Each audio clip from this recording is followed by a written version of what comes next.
Masaya ako sa pagtuturo dito sa Japan. Pero may aaminin ako sa inyo. May mga bagay na related sa trabaho na nagiging cause ng kalungkutan ko. Pero sige, rewind muna tayo mga 11 years ago. Ito yung year when I first landed a teaching job sa Philippines. Very memorable of course kasi nga unang workplace ko upon graduation. First time ko magturo sa junior high school sa Pinas. Very fresh pa sa memory ko. Hindi ko ma-measure yung excitement dahil yun nga, magtuturo na ako. Then, months went on. Ang daming young minds na natouch ko din yung mga buhay somehow. Months turned to years at nalipat ako sa public school. Ayan, sabi ko noon, mas marami na naman ako mga batang pwedeng maturuan, may impluensyahan, mabigyan ng attention, maparamdaman ng care and guidance as their second parent. Andyan yung araw-araw akong may pinapagalitan. Nakakamiss yun. Nagagalit kasi tayo kasi gusto natin silang matuto. Andyan yung araw-araw, nagpiprepare ako ng lessons at materials the way how I want things to be done.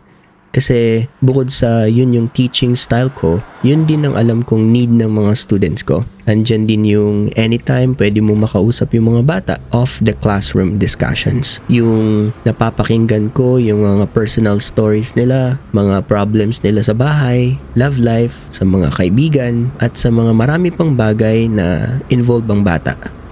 So, anong kinakalungkot ko? Fast forward tayo sa present time.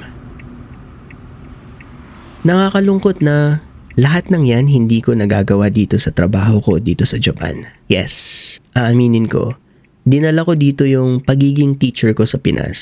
Pero hindi ko maramdaman na teacher ako dito. Pagiging teacher kasi, in my own perspective is hindi lang basta-basta pagtuturo ng concepts. It should cover all forms of learning and development ng bata. Yun ang perception ko towards this profession. At yun yung hindi ko magampanan dito sa Japan dahil nga assistant language teacher lang tayo at English lang ang tinuturo ko. Hindi ako nagtuturo ng discipline, ng manners, nothing but English.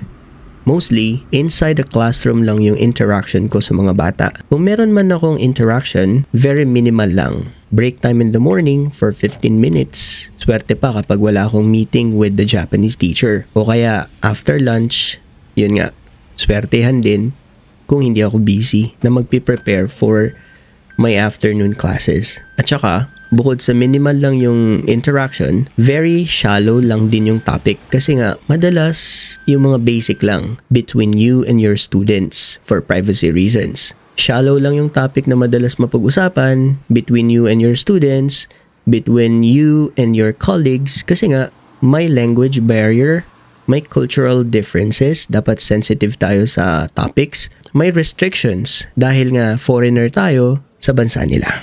Assistant language teacher lang tayo. Assistant lang tayo. To cut it short. Nakakalungkot yung reality na kahit anong pilit at kagustuhan nating mas makapag-contribute sa educational system nila, matouch yung life ng mga bata tulad ng nakagawian natin sa Pilipinas, yung kahit gusto mo pa sanang mas matuto sila, hindi natin magagawa yun due to many factors. O siya, sige. Kwento ko sa'yo kung kailan ko unang naramdaman to ha. Nung first year ko dito sa Japan, year 2018, broken schedule ako noon. I had 5 elementary schools at saka 1 junior high school. So 6 schools during my first year. Iba yung school ko on Mondays, iba yung school ko on Tuesdays, and so on. Dahil sa ganung schedule, mahirap i-establish yung connection natin sa mga students.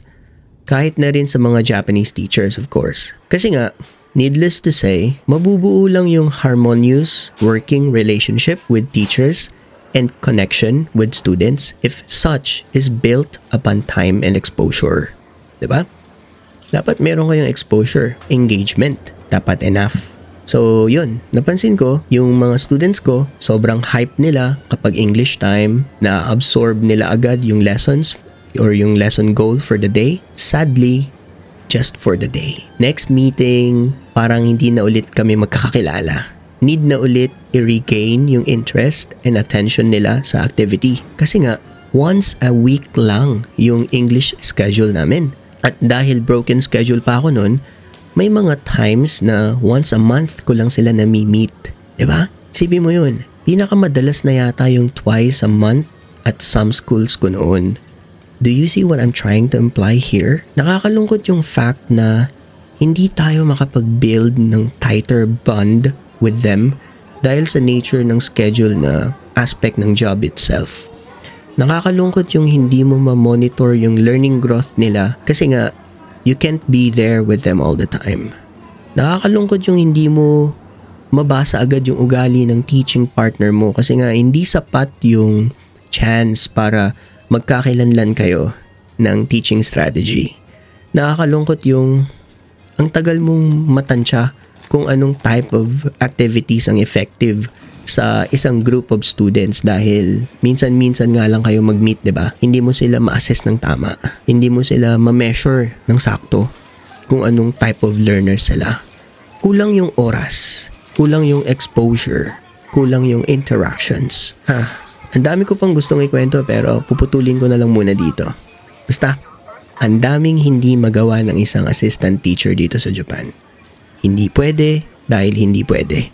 Kasi hindi pwede, kaya hindi pwede.